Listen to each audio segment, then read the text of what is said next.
que soplaba y levantó las olas fuertes que intentaban llenar la barca, hundirla, ¿no? Pero vean los elementos. Vamos a ver las actitudes de los discípulos. ¿Los discípulos dónde van? En la barca, ¿no? ¿Quién va con ellos? Jesús. ¿Dónde va Jesús? En la popa, dice. ¿Sabe qué es la popa de la barca? No, la punta. En la popa. Ahí iba Jesús. Iba acostado, durmiendo, dice. ¿Y qué pasa con los discípulos cuando el viento empieza a soplarlos? ¿Ah? Se desespera. Se desespera. Y entonces, cuando se desesperan, empiezan ¿a qué? A gritar como locos. Así como le pasa al fulano de hoy día. Y entonces se desesperan y empiezan a gritar, dice. Y le dicen a Jesús: Señor, ¿no te importa que nos hundamos? ¿Qué pasa? Jesús se levanta. Y Jesús dice que tranquilo se para. Y dice: cállate. Al viento le dice: silencio, cállate que estoy durmiendo. Y dice a los discípulos: ajá, ¿y ustedes? ¡Cobarde! Le dice. Mire lo que les dice, no, mire lo que les dice. Antes de decirles no tienen fe, dice: ¿por qué sois tan cobardes? ¿Aún no tienen fe? Sí les dice. Entonces también estaban llenos de temor. Y estaban también sin fe. Mire, esa es la actitud de los discípulos, ¿no? Mire, están desesperados, se sienten amenazados por el mal, no tienen conciencia de que Jesús está con ellos, no tienen fe y también están, dice, amedrentados, están acobardados por lo que está pasando. Claro, cualquiera se desespera, ¿cierto?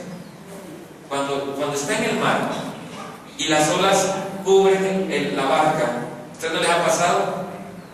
¿Ustedes nunca han estado en el mar cuando hay tormenta en el mar? Nunca. Bueno, nunca me han estado tampoco. Es horrible. A mí me ha pasado ya. Entonces me ha tocado estar en lugares donde solamente se puede entrar por barco, por lancha.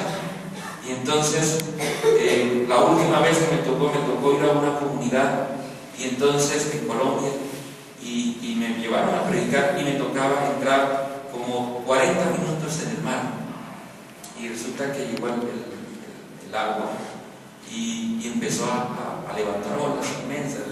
La barca donde iba se levantaba 1 metro, caía otra vez y caía, y la gente tranquila, la gente que iba allá, yo que iba asustado, dice: esto es normal, padrecito, esto es normal. Y entonces lo peor era que en ese lugar era el tiempo, la época donde se aparean las ballenas grises, y de repente se miraban allá al fondo donde brincaban las ballenas. Y entonces, pero esas no hacen nada. Bueno, ya les cierro el cuento. Y yo en ese momento me imaginaba, esto era lo que los discípulos experimentaban, porque de repente yo miraba, por ejemplo, donde iba la barca así, cuando miraba aquella ola que venía encima, el señor de la barca hacía girar la barca violentamente así, cubriéndose de la ola, para que la ola no cayera sobre la barca. Entonces decía, esto era, imagínense, en la época de eso no había motores, esos iban a la fuerza del viento, y el viento venía encima con esa cantidad de agua. Claro, cualquiera se desesperaba. Yo no quería morir, pero había algo, y es que en su adversidad, en su problema, no contaban con Jesús. Y eso es lo que puede pasar con nuestra vida. Uno, cuando tiene problemas, lo primero que no hace es alejarse de Dios. Dice: ¿yo para qué voy a ir a misa? ¿Yo para qué voy a comulgar? ¿Yo para qué me voy a confesar? Empezamos a ponerle, a sacar a Jesús de la barca. Eso es lo que le pasó a los discípulos. Aunque no tiraron a Jesús en el agua, no contaban con él.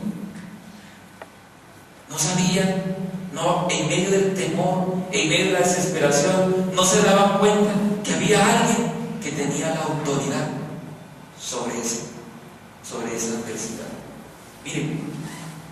Esta es la primera moraleja que nos deja la lectura. Bueno, no es una moraleja, es la primera lección que nos deja la lectura de hoy. Es que ante las adversidades, por duras que sean, usted cuenta con Jesús. Ahí está Jesús. Ahí está. ¿Y saben dónde está Jesús? Al frente de esa adversidad, al frente de esa situación. Y por eso hay que confiar en Él, hay que llamarlo, hay que invocarlo. El desespero, la adversidad nos pueden cegar la vista y dejar y no ver que hay alguien importante ahí que tiene autoridad sobre el mal, que tiene dominio sobre el mal. Por eso Jesús aparece